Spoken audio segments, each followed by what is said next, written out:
आज हम पढ़ेंगे क्लास 10 की हिंदी पुस्तक क्षितिज का 11वां अध्याय बाल गोविंद भगत का पार्ट 3। कार्तिक आया नहीं कि बाल गोविंद भगत की प्रभातियाँ शुरू हुई जो फागुन तक चला करती। इन दिनों वह सवेरे ही उठते, न जाने किस वक्त जगकर वह नदी स्नान को जाते। गांव से 2 मील दूर वहां से नहा धोकर लौटते और गांव के बाहर ही पोखरे के ऊंचे भिंडे पर अपनी खंजरी लेकर जा बैठते और गाने टेरने लगते। मैं शुरू से ही देर तक सोने वाला हूँ, किंतु एक दिन माँ की उस दांत की किटाने वाली भोर में भी उनका संगीत मुझे पोखरे पर ले गया था। अभी आसमान के तारों के दीपक बुझे नहीं थे। हाँ, पूरब में लोही लग गई थी जिसकी लालिमा को शुक्र तारा और बढ़ा रहा था। खेत, बगीचा, घर सब पर कुहासा छा रहा था। सारा वातावरण अजीब रहस्य से आवृत मालूम पड़ता था। उस रहस्यमय वातावरण में एक कूस की चटाई पर पूरब मुँह काली कमली ओढ़े बाल गोविंद भगत अपनी खंजरी लिए बैठे थे। उनके मुंह से शब्दों का तांता लगा था। उनकी अंगुलियां खंजरी पर लगातार चल रही थी। गाते गाते इतने मस्त हो जाते, इतने सुरूर में आते, उत्तेजित हो उठते कि मालूम होता अब खड़े हो जाएंगे। कमली तो बार बार सिर से नीचे सरक जाती। मैं जाड़े से कपकपा रहा था, किंतु तारे की छाँव में भी उनके मस्तक के श्रम बिंदु जब तक चमक ही पड़ते। गर्मियों में उनकी संध्या कितनी उमस भरी शाम को न शीतल करती। अपने घर के आंगन में आसन जमा बैठते। गांव के उनके कुछ प्रेमी भी जुड़ जाते। खंजड़ियाँ और करतालों की भरमार हो जाती। एक पद बाल गोविंद भगत कह जाते, उनकी प्रेमी मंडली उसे दोहराती तिहराती। धीरे धीरे स्वर ऊंचा होने लगता, एक निश्चित ताल, एक निश्चित गति से। उस ताल स्वर के चढ़ाव के साथ श्रोताओं के मन भी ऊपर उठने लगते। धीरे धीरे मन तन पर हावी हो जाता। होते होते एक क्षण ऐसा आता कि बीच में खंजरे लिए बाल गोविंद भगत नाच रहे हैं। उनके साथ ही सबके तन और मन नृत्यशील हो उठे। सारा आंगन नृत्य और संगीत से ओतप्रोत।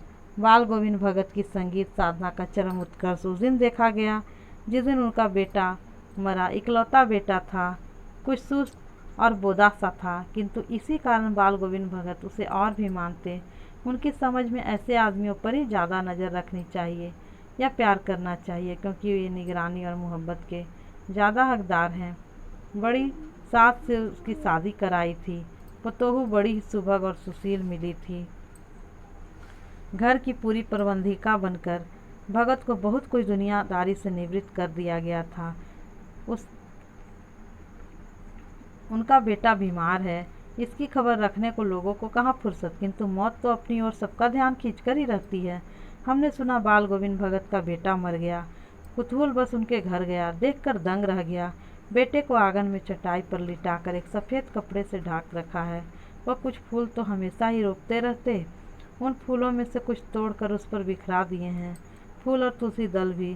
सिरहाने एक चिराग जला रखा है और उसके सामने जमीन पर ही आसन जमाए गीत गाए चले जा रहे हैं। वही पुराना स्वर, वही पुरानी तल्लीनता। घर में पतोहू रो रही है, जिससे गांव की स्त्रियां चुप कराने की कोशिश कर रही है, किंतु बाल गोविंद भगत गाए जा रहे हैं। हाँ, गाते गाते कभी कभी पतोहू के नज़दीक भी जाते। उसे रोने के बदले उत्सव मनाने को कहते। आत्मा परमात्मा के पास चली गई। बिरहनी अपनी प्रेमी से जा मिली। भला इससे बढ़कर आनंद की कौन बात है। मैं कभी कभी सोचता यह पागल तो नहीं हो गए हैं, किंतु नहीं, वह जो कुछ कह रहे थे उसमें उनका विश्वास बोल रहा था। वह चरम विश्वास जो हमेशा ही मृत्यु पर विजयी होता आया है। बेटे के क्रियाक्रम में तूल नहीं किया।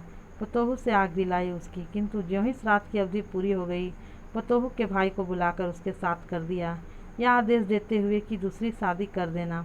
इधर पतोहू रो रो कर कहती, मैं चली जाऊंगी तो बुढ़ापे में कौन आपके लिए भोजन बनाएगा, बीमार पड़े तो कौन एक चुल्लू पानी भी देगा। मैं पैर पड़ती हूँ, मुझे अपने चरणों से अलग नहीं कीजिए।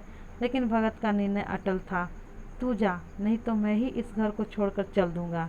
यह थी उनकी आखिरी दलील, और इस दलील के आगे बेचारी की क्या चलती। बाल गोविंद भगत की मौत उन्हीं के अनुरूप हुई। वह हर वर्ष गंगा स्नान करने जाते। स्नान पर उतनी आस्था नहीं रखते जितना संत समागम और लोक दर्शन पर। पैदल ही जाते। करीब 30 कोस पर गंगा थी। साधु को संबल लेने का क्या हक, और गृहस्थ किसी से भिक्षा क्यों मांगे। अतः घर से खाकर चलते तो फिर घर पर ही लौटकर खाते, रास्ते भर खंजड़ी बजाते गाते, जहाँ प्यास लगती पानी पी लेते, 4-5 दिन आने जाने में लगते, किंतु इस लंबे उपवास में भी वही मस्ती। अब बुढ़ापा आ गया था किंतु टेक वही जवानी वाली। इस बार लौटे तो तबीयत कुछ सुस्त थी, खाने पीने के बाद भी तबीयत नहीं सुधरी, थोड़ी बुखार आने लगी, किंतु नेम व्रत तो छोड़ने वाले नहीं थे।